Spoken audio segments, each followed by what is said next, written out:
Ny sabotsy enina amby roapolo aprily izao no alevina ny Papa François raha ny fampitambavao avy any Vatican. Eo amin'ny parvis Basilique Saint-Pierre no ataony la mesa fanaovam-beloma azy amin'ny folo ratoandro ny andron'ny sabotsy. Ny cardinal Giovanni Battista Re no hitarika ny fotoana. Entina miditra ao amin'ny Basilique Saint-Pierre avy eo ny nofo mangatsikany, mialoha ny andriana azy eo amin'ny Basilique Sainte Marie Majeure.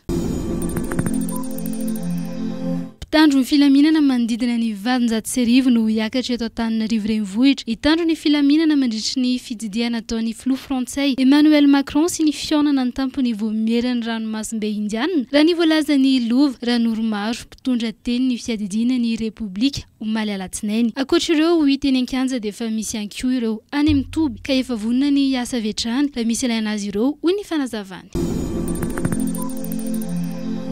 Tsy marina hoy ny mpitondra teny ny fiadidiana ny Repoblika Louvre ranoro maro nandritry ny fivianianany tao amin'ny fahitalavitra amin'ny Malagasy TVM omaly alatsinainy alina fa tsy hiasa ny fiara fitateram-bahoaka ny 13 sy 14 aprily. Miasa sy mivezivezy eto an-drenivohitra ireo taxi be ny andron'ny fididiana ataon'ny filoha frantsay Emmanuel Macron sy mandritry ny fivorimben'ny voamierany ranomasimbe indiana hoy ny tenany. Ny ben'ny tanàna Antananarivo moa dia efa nilaza fa tsy tokony hanelingelina be ny fifamoivoizana ny fisian'ireo hetsika roa lehibe ireo na dia isy aza ny fatapahan-dalana amin'ny toerana vitsivitsy.